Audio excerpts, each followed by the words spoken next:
Apa salahnya menonton film? Jika dirasa sudah lelah dengan hari-hari yang telah dijalani, pekerjaan-pekerjaan yang telah membuat capek fisik dan hati, mau rebahkan badan dan tidur tidak bisa, mendengar lagu juga bosan karena sudah jemu, membaca buku juga malas, bahkan tidak suka. Tapi semoga saja baca kitab sucinya tetap suka ya kawan. Apa salahnya meluangkan waktu untuk menonton sesuatu yang menghibur, bukan? Kita bisa buka kanal YouTube yang menayangkan beragam video yang kita inginkan. Menonton video-video lucu tentang panduan-panduan berkreasi, video klip lagu, atau konten-konten video YouTuber yang kita idolakan. Dengan begitu, kita menjadi terhibur dan tidak lagi merasa terkubur dengan pikiran-pikiran buruk yang menggundahkan hati. Kita yang murung kembali ceria dengan video-video yang lucu. Kita yang galau tambah menjadi galau dibuatnya. Tapi kita menjadi merasa kalau ternyata bukan hanya kita yang galau, orang lain juga merasakan. Jadi merasa terwakili yang menjadi alasan untuk tidak galau terlalu lama lagi. Itu pertanda baik, bukan?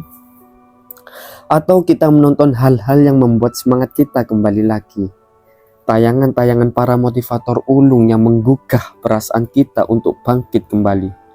Kalam-kalam hikmah ulama yang membuat hati panas kembali adem dan tenteram kembali. Bukankah itu menjadi kemajuan yang berarti? Menonton film juga menjadi salah satu penghibur untuk kita yang tengah gelisah. Kita bisa meluangkan waktu kosong kita dengan merogoh receh untuk pergi ke bioskop dengan keluarga, teman, atau teman hidup jika kita memang punya. Tidak, aku sedang tidak mengejek yang masih belum punya pendamping hati.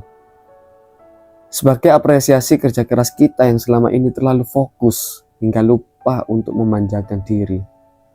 Dengan begitu, kita menjadi terhibur dan menikmati waktu yang berkualitas dengan orang-orang yang kita cintai. Jika malas ke bioskop, kita juga bisa berlangganan nonton film di platform yang memang menyediakan film-film apik di HP. Kita bisa memilih film apapun yang kita sukai dengan biaya yang begitu terjangkau di kantong. Menonton film-film yang menghibur, tidak lagi sedih seperti waktu tadi. Lebih-lebih menonton film yang membuat kita terinspirasi. Karena tidak bisa dibohongi, jika menonton film-film tertentu, memang bisa membuat kita terinspirasi. Berapa banyak seseorang yang terinspirasi dengan peran tokoh yang ada di sebuah film. Karakternya, gayanya, cara berpakaiannya. Kita ingin menjadi pemberani seperti tokoh itu misalnya. Kita ingin menjadi baik dan pintar seperti yang diperankan oleh aktor itu. Tentunya semua itu tidak menjadikan kita mengubah jati diri kita sendiri. Meniru yang baik-baik tanpa harus mengikuti semua yang ada. Sebagai manusia yang berpikir, pasti bisa membedakan dan menyaring mana yang baik dan kurang baik, mana yang memang pantas untuk ditiru dan tidak pantas untuk diteladani. Para seniman juga terkadang terinspirasi dari film-film yang ia tonton. Seorang arsitek bisa terinspirasi dengan bangunan yang ada di film. Desainer pakaian bisa terinspirasi dengan yang dipakai tokoh hebat itu. Penulis juga bisa terinspirasi dengan kisah yang mengharukan itu. Sehingga satu sama lain saling memberi inspirasi untuk terus melakukan hal yang baik dan terus ingin menjadi yang terbaik. Kita juga bisa belajar bahasa asing karena sering menonton film tertentu. Bukankah ada yang bilang jika tidak ada cara belajar yang lebih menyenangkan daripada lewat jalan hobi? Dilihatnya berulang-ulang, timbullah sebuah kebiasaan yang dibarengi keinginan belajar. Maka tidak menutup kemungkinan itu bisa membuat orang menjadi ahli dengan hobi yang digemari. Di bulan Ramadan ini, tentunya kalian tidak asing dengan film berjudul Omar. Ya, film tersebut menjadi sebuah tontonan wajib yang harus aku tonton. Begitu mengharukan melihat perjuangan Rasulullah SAW beserta para sahabat-sahabatnya yang tidak mengenal putus asa. Begitu tabahnya Rasulullah menghadapi berbagai sikap yang diberikan orang kafir kepada beliau. Bilal yang imannya kuat meski perutnya ditindih dengan batu yang begitu besar. Sayyidina Abu Bakar yang begitu mulia hatinya membebaskan para budak-budak yang disiksa tuannya tanpa takut hartanya bangkrut. Sayyidina Umar yang terkenal keras menjadi kekuatan bagi agama Islam.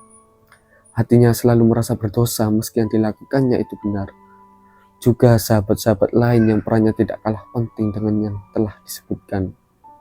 Terinspirasi untuk hendak meneladani sifat dan sikap mereka, keberaniannya, keteguhannya, keikhlasannya, kesabarannya.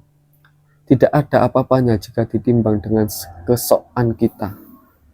Jasa-jasa dan perbuatan mereka menjadikan kita malu untuk mengaku bahwa iman kita begitu tinggi dibanding orang lain. Di tengah-tengah pandemi seperti ini, aku juga suka menonton film India yang ditayangkan di salah satu stasiun televisi. Entah mengapa aku begitu tersihir dengan film-filmnya.